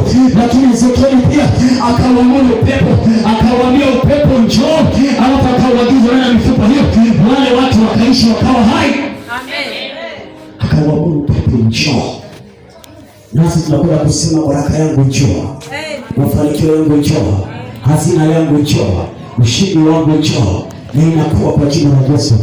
Biashara yangu njoo, hatua zangu njoo, kazi yangu njoo, fedha yangu njoo, mtaji wangu njoo, malengo kamilika. Ndivyo inavyokuwa kwa jina la Yesu. Haleluya. Haleluya. Haleluya. Kitabu cha Wafalme wa Pili sura ile ya 2. Nataka nikuonyeshe pia kuna ufufuo ulifanyika hapo. Wafalme wa Pili. Wafalme wa Pili sura ya 2. Mstari ule wa 19 hadi mstari wa 22. Kuna ufufuo ulifanyika pale. Haleluya. Amen. Kuna ufufuo ulifanyika pale. Maana kulikuwa na ufu au umauti katika ardhi ile. Ndio maana maji ya pale watu walipokunywa, wengine walikufa, wengine walipoza. Magonjwa mbalimbali yaliwakuta. Yawezekana. Itazame kwanza. Yawezekana kwenye ardhi yako kuna kupoza. Yawezekana kwenye ardhi yako kuna mauti au kuna ufu. Hiyo ni katika ardhi ya kazini kwako, kwenye biashara, shuleni pako, mahali popote kuna ufu. Lakini ashukuriwe Mungu, maana manabii wapo. Alipata Elisha, wakamwambia mahali hapa Bwana ni pazuri sana kama bwana wangu wanavyo, lakini kuna ufu. Watu wanapokunywa maji haya wanakufa, wengine wanapoza. Inawezekana ardhi ya nyumbani kwako kuna ufu, kuna kupoza. Nini kilitokea? Elisha alitumia unabii wa namna ya tofauti sana. Wafalme wa Pili sura ya 2 mstari wa 19 hadi 22. Watu wa mjini wakamwambia Elisha, angalia twakusihi, mahali pa mji huu ni pazuri kama bwana wangu aonavyo. Lakini ukisikia neno lakini, haina haja hata ya kuwa mji ule ni mzuri, haina maana. Yaani hakuna maana yale maneno ya nyuma, kwa sababu lakini naondoa yale ya nyuma, yanakuwa pointless. Maana kuna kuendelea baada ya lakini, ndio maana sasa. Hayo ndio maneno. Nafikiri wanafunzi ambao hawajakwepa umande na kukikwepa Kiswahili wananielewa. Haleluya. Lakini maji yake hayafai na nchi huzaa mapoza. Okay. Akasema nileteni chombo kipya, mtie chumvi ndani yake. Wakamletea. Ili kilifanyika. Tutaka kuangalia kwa sababu tayari ilifika saa ya ufufuo wa ule mji, maana lazima ilipasa ule mji ufufuliwe kwa namna ya kuponywa uwe hai. Haleluya, amen. Wakamletea sawasawa na vile na pia ilivyosema.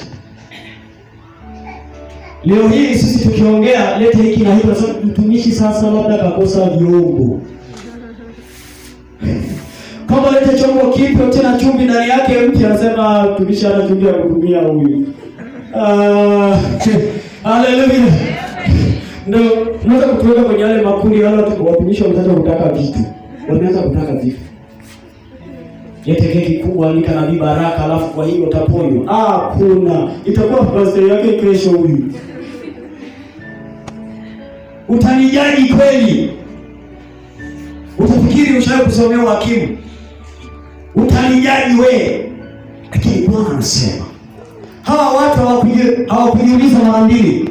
Hawakujiuliza kabisa mara mbili kwamba chumvi, chombo. Walikimbia, wakafanya, wakamletea. Haleluya. Amen. Haleluya. Amen. Tuendelea kusoma, maandiko yanasema akatoka akaenda mpaka chemchemi ya maji, akatupa ile chumvi humo ndani, akasema, Bwana asema hivi, maana anatamka neno, nimeyaponya maji haya, ili neno la ufufuo. Hakutatoka huko tena kufa wala kuzaa nini? Mapooza. Hivyo yale maji yakapona hata nina watu au nina wananzengo. Hivyo yale maji yakapona hata sawa sawa na neno la nani? Alilo. Unaona sasa? Nami nasema leo kwa jina la Yesu, ndoa yako imepona sawa sawa na neno lililonena. Kazi yako imepona sawa sawa na neno lililonena. Biashara yako imeinuka sawa sawa na neno lililonena kwa jina la Yesu. Masomo yako yanastawi sawa sawa na neno lililonena. Familia yako inaponywa sawa sawa na neno lililonena. Haya ndio mafundisho ya kinabii. Haleluya. Na kanisa ambalo huwa linafanikiwa ni kanisa ambalo lina nabii ndani yake. Amina. Kwa sababu linapokosa nabii, tutabaki tu kuambiana, acha ni nabii, mkate wewe. Lakini wanapotubu wanabaki kuwa maskini. Yaani ni mtakatifu na ni maskini. Haleluya. Amen. Lazima tuwepo watu wenye macho mfano wa macho ya tai.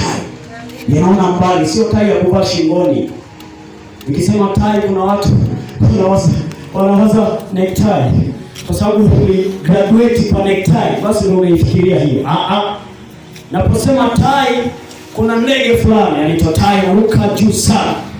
Anapokuwa juu sana, anaona chini kilichopo. Kama hata mjusi anapita anaona, macho yake ni makali sana.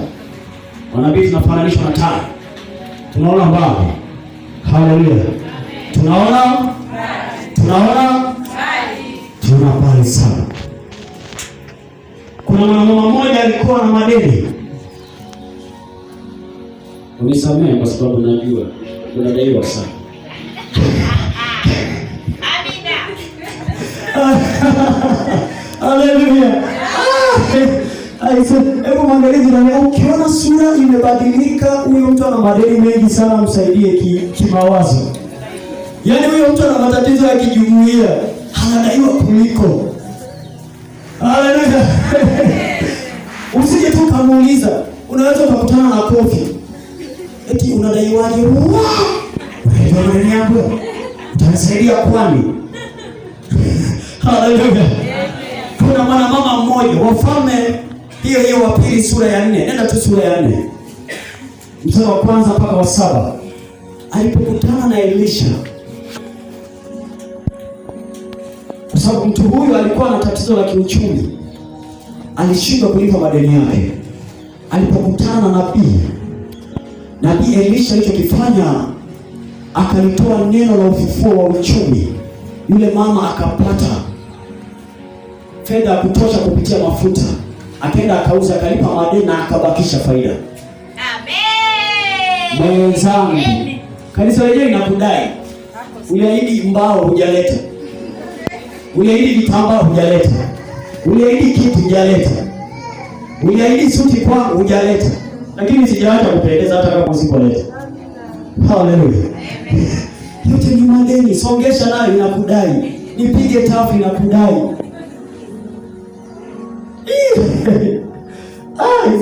Kuna watu wana madeni mpaka songesha. Huwezi amini. Haleluya. Yaani huwezi ukaamini, lakini ndivyo ilivyo. Wafalme wa Pili sura ya 4 mstari wa 1 hadi wa 7. Twende pale nikuonyeshe. Ili kama una shida hii, sio kama una shida hii, niseme tu hivyo. Maana hata boda wakikudai nalo ni deni. Una shida hii. Si ulikopa jana ukajiunga. Kwa hiyo una shida hii. Mimi nitatoa neno. Amen. Muujiza ukatendeke ulipo madeni jamani. Usidaiwe basi na hiyo Tigo. Haleluya. Haleluya. Unadaiwa na besti. Haleluya. Unawezaje kubaki kwenye seda?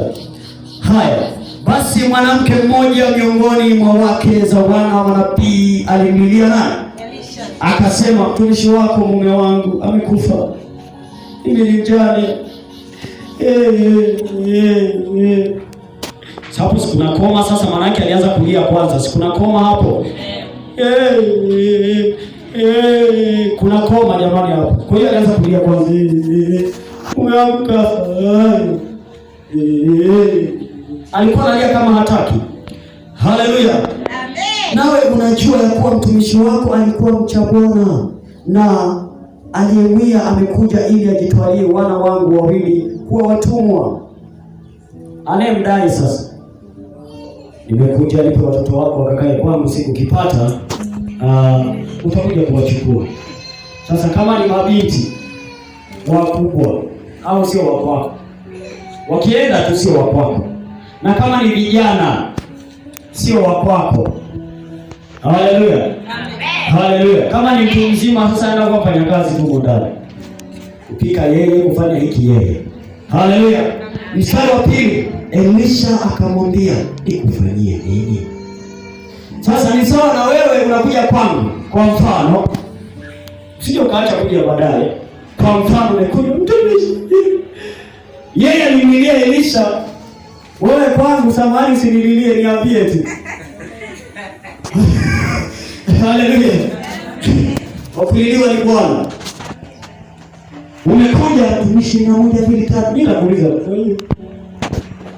kwa hiyo yeye alisema nikufanyie nini? Nitakuuliza kwa hiyo pamoja na yote nilorogo ya hayo maneno imekuwa aya sasa. Aya. Haleluya. Umeteremka wewe, umeweka mfumo wa Aisha. Kwa hiyo nikufanyie nini? Haleluya. Amen. Nikufanyie nini? Niambie. Kuna kitu gani nyumbani? Akamuuliza yule mwanamama. Akasema, "Mimi mjakazi wako sina kitu nyumbani ila chupa ya mafuta." Anaposema mjakazi wako, maana yake ni kwamba amemtumisha sana nabii. Yeye akamnyenyekea. Haleluya. Sio kwamba alikuwa anafanya kazi za kufua, anakufulia nabii. Anachomaanisha, mimi kwako si kitu, maana wewe ni nabii mtiwa mafuta na Bwana. Mimi si kitu. Haleluya. Akaulizwa na nini? Ilikuwa wakisema nina madeni mtumishi, chunguzi. Nina chupa ya mafuta. Chupa ya mafuta, ndio. Akasema, nenda ukatake vyombo huko nje kwa jirani zako wote. Yaani wote. Nenda kwa majirani wote. Kama unakaa Bushushu nenda mpaka Kashwasa watake vyombo. Kama unakaa huko na nini, huko majengo mapya yasiyofubaa, nenda mpaka huko Ndembezi. Taka vyombo. Nini kinatokea? Neno la ufufuo linakwenda kugusa uchumi. Uinuke alipe madeni asidaiwe. Haleluya. Amen. Tuendelee kusoma. Maandiko yanasema, akasema nenda Usitake vyombo huko nje kwa jirani zako wote, vyombo vitupu. Kama utapewa chombo chenye mafuta, mwambie mimina mafuta yako haya, inaweza kwenda kulipa bill kale ya mimina. Vitupu nataka, wala usitake vichache, maana taka vingi. Kisha uingie ndani, ukajifungie mlango, wewe na wanao, ukavimiminie mafuta vyombo vile vyote, navyo vilivyojaa ukavitenge. Maana ni kwamba ile chupa alipoishika Elisha, akaitamkia neno la ufufuo wa wingi wa mafuta, kila kimimina hayaishi. Amen. Kila kimimina kwenye chombo kinajaa hayaishi. Amen. Mpaka vyombo vilipoisha ndio yakakata kwenye kale kachupa. Amen. Unaweza kuamini? Tatizo watu wa leo hatuamini mpaka tuone. Hatunaga imani. Mpaka kipa kweli kakajaza hii pipa, mimi nimebeba pipa ya jirani kubwa kweli. Ile tenki ya maji ile imesogezwa pale na semi-trailer. Nataka mafuta. Unapopata fursa itumie. Tunapofika pale manabii, una hiki na hiki, ni nabii chache tu, sina namna, no way. Unaleta Kiingereza kwenye amna, hakuna cha no way, pambana. Usitake vichache. Haleluya. Wakamimina. Kikijaa tega pembeni. Mstari wa 5. Basi akamwacha, akajifungia mlango, yeye na wanawe, yeye na watoto wake, yule mama. Hawa akamletea vile vyombo watoto wake sasa, na yeye akamimina.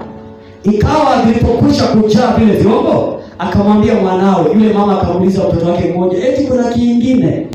Tuhu. Kuna kingine? Tuhu. Hakuna marake, sio? Kuna kingine? Hakuna.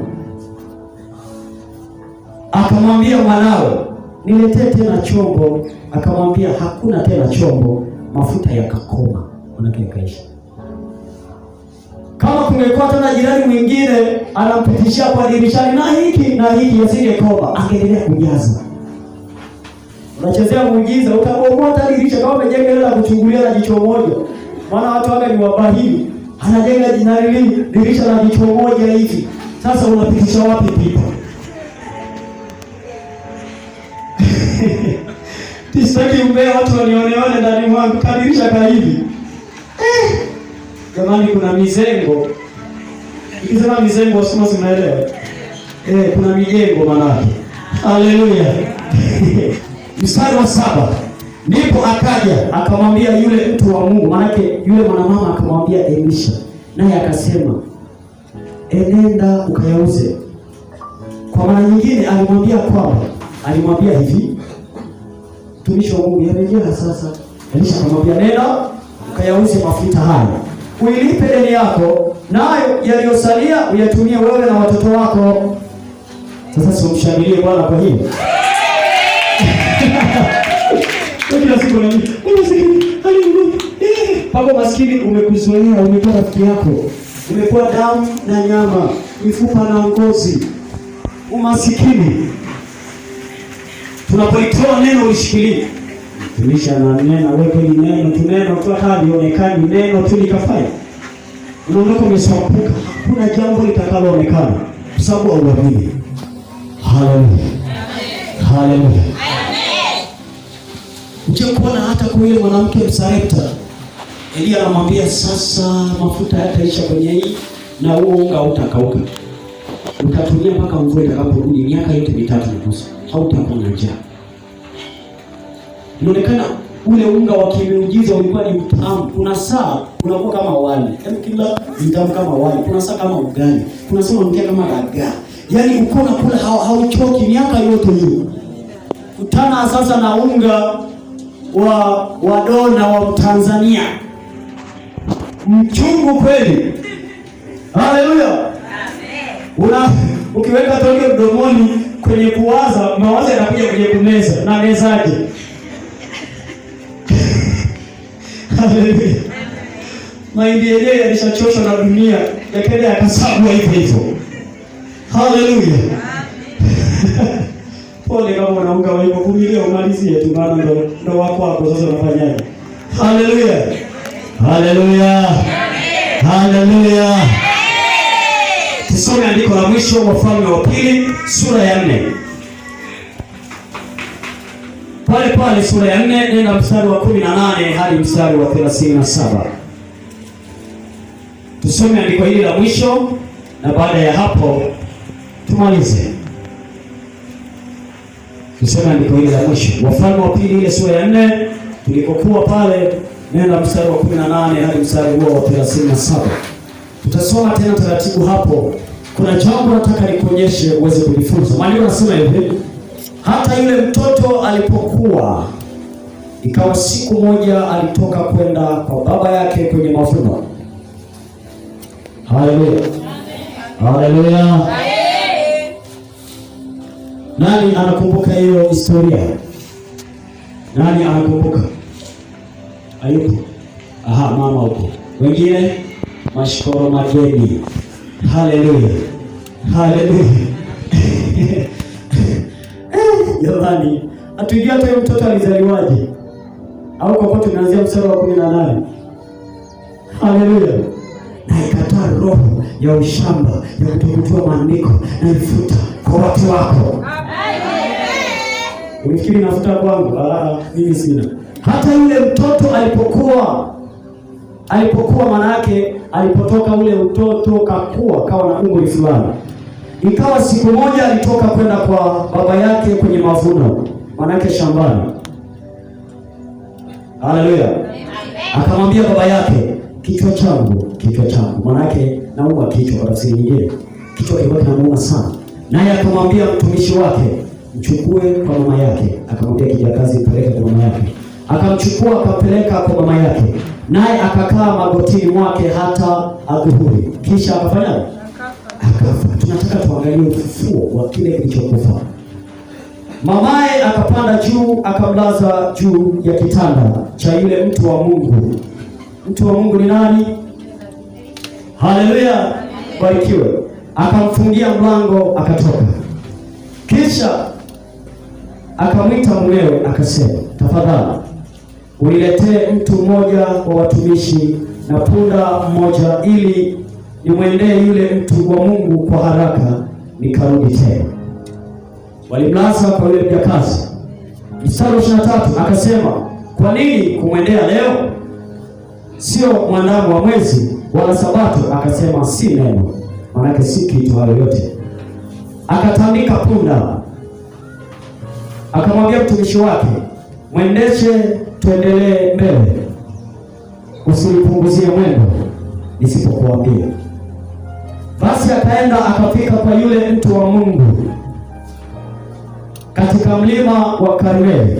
Ikawa yule mtu wa Mungu alipomwona kwa mbali, akamwambia Gehazi, maana Elisha akamwambia Gehazi mtumishi wake, tazama Mshunami yule kule, tafadhali piga mbio sasa kwenda kumlaki, ukamwambie, hujambo mume wako? Hajambo mtoto? Hajambo? Akajibu, hawajambo. Naye alipofika kwa yule mtu wa Mungu kilimani, alimshika miguu Gehazi, akakaribia amuondoe, maana amemshika bosi wake. Lakini mtu wa Mungu akamwambia, mwache, maana roho yake ndani yake ina uchungu. Tayari nabii alishagundua, na Bwana amenificha wala hakuniambia. Yaani kule kuugua kwa mtoto, kuumwa kwa mtoto, Bwana hakunifunulia, alinificha.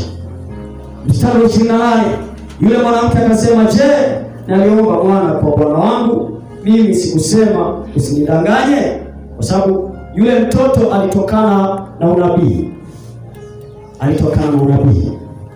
Haleluya. Baada ya Elisha na Gehazi kwenda mahala, yule mama aliwatunza wale watumishi.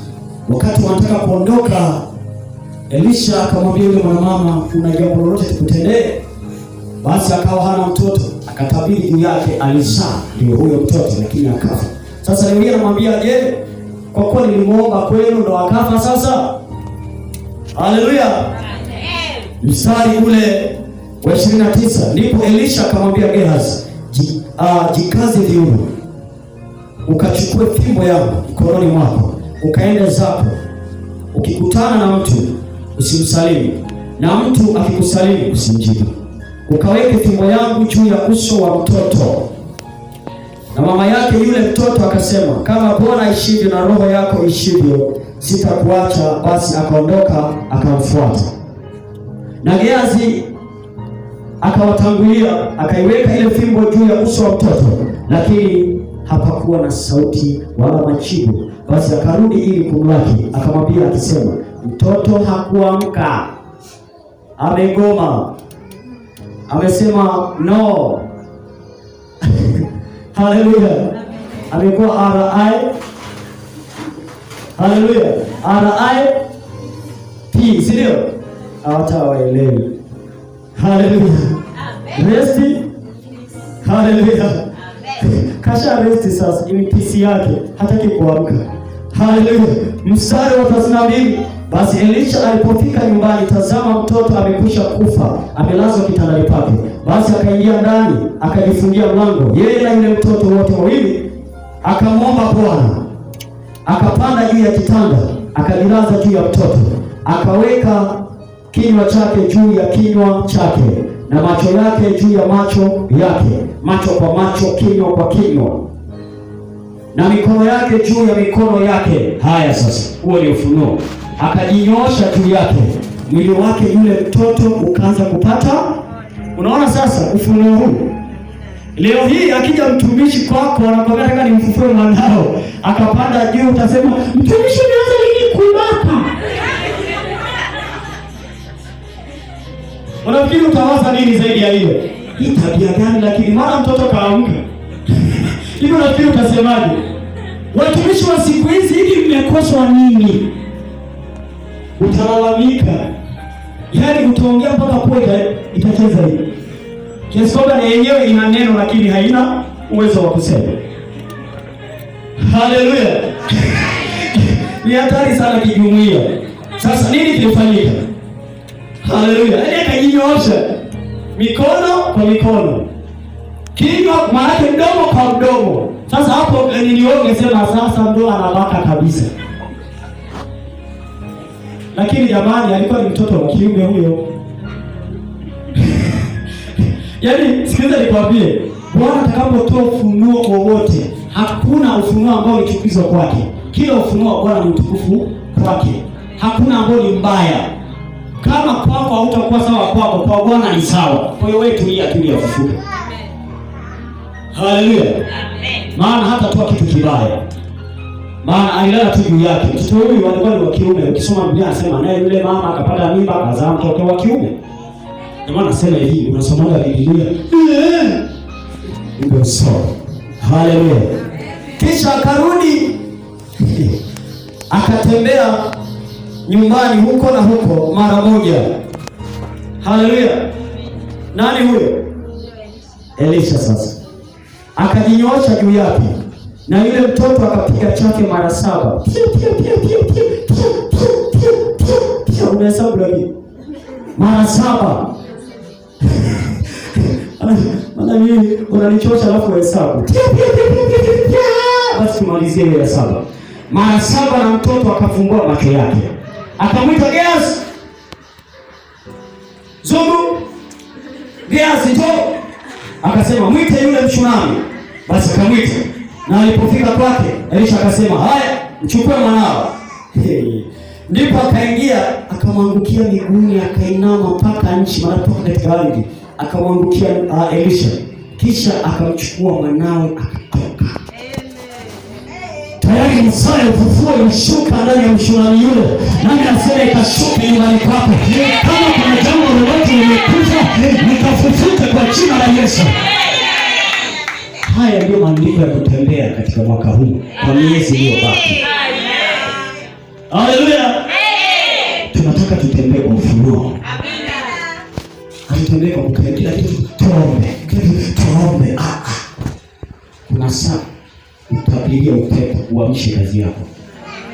Kuna saa amuru pumzi itie ndani ya biashara. Kuna saa waambie malaika laleni juu ya hii biashara yangu itapata uhai. Haleluya. Safi kabisa. Tuombe, mashariki tuombe, kusini tuombe, tukeni tuombe. Mataifa watakushangaa sasa. Uko kuomba vipi huko? Tuombe, kama tuombe. Wakati mwingine imani unatulia tu kwa imani, unatafakari Bwana, jambo linafanyika. Haleluya. Amen. Watu wangu angalia kwa kukosa nini? Kwa kukosa nini? Haleluya. Amen. Haleluya. Amen. Tarudia kusema tena, huu mwaka kwa walio legelege wapigwe. Wafanyaje? Wapigwe. Na nina raha kwa sababu wamepigwa. Bwana anatoa magugu. Amina.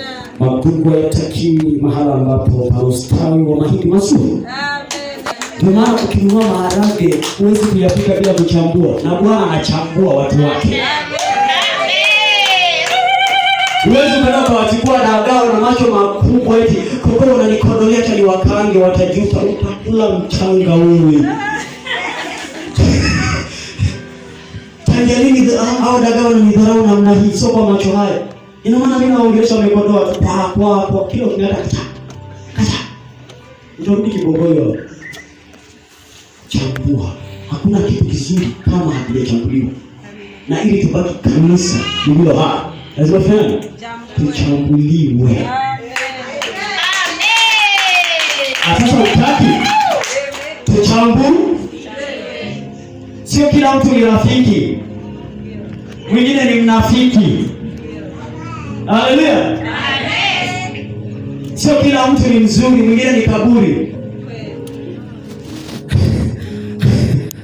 Haleluya. Haleluya. Haleluya.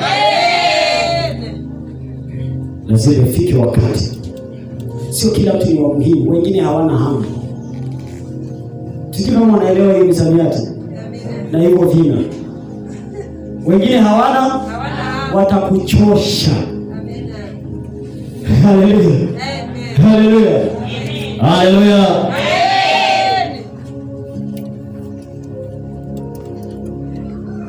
Ninaamini mpaka hapo. Mpaka hapo. Umeelewa? Amen. Walioelewa wao wanyamaze. Wanamshangilia nani? Ninaamini mpaka hapo umeelewa. Ungekwaga unanielewa haraka kama hii, usingekuwa tunaenda muda mrefu. Mimi hata saa 6 naachana na wewe. Hata kama saa 5 hiyo ndio nakuacha. Umeelewa? Sasa kuna haja gani ya kupelekana mpaka mwisho wa enzi? Hapo umeelewa? Tunaacha. Haleluya. Nimekupa msamiati. Mwisho wa enzi kwa maana ya mwisho wa muda maalum. Haleluya. Soma sana Biblia utaelewa tafsiri ya enzi ni nini.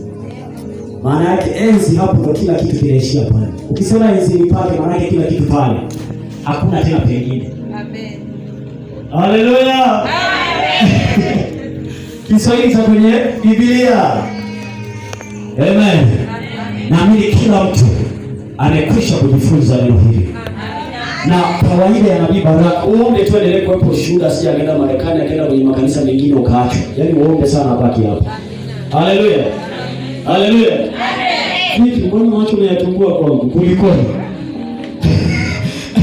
Haleluya. Amen. Haleluya. Amen. Nani ana uhakika nitabaki?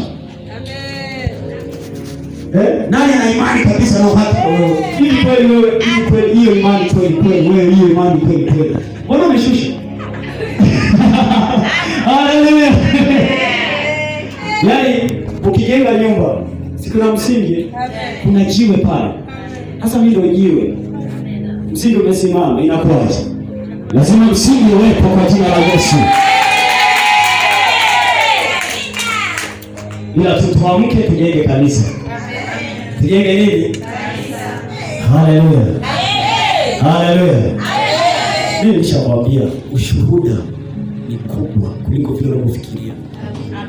Ni kubwa kwa sababu sisi makuhani ni wakubwa. Tungekuwa wachanga ningebaki kuwa changa. Kanisa ni kubwa kwa sababu neno ni kubwa. Maarifa ni makubwa. Ufahamu ni mkubwa. Lazima ni mkubwa. Watoto ni wakubwa. wana manabii wakubwa. Haleluya, haleluya.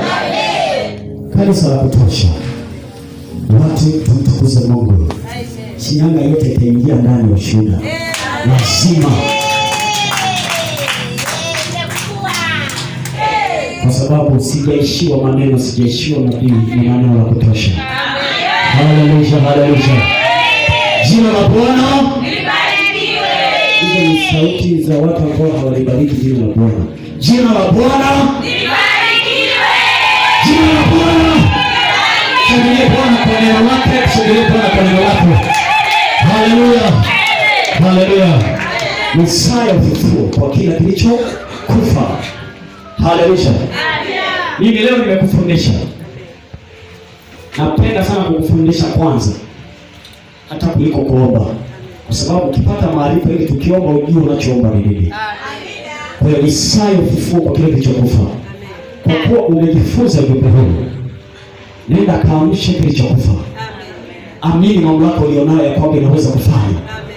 Amini mamlaka ulionayo ni zaidi ya kila mmoja, ni zaidi ya akili ya mtu, ni zaidi ya kazi yake, ni zaidi ya elimu yake, kwa sababu mamlaka ya Mungu ni kubwa kuliko chochote kile. Mamlaka ulionayo ni kubwa. Kwa hiyo iamini. Haleluya, iamini. Simama kwa neno hili, utembee nalo. Simama kwa neno hili, uende nalo.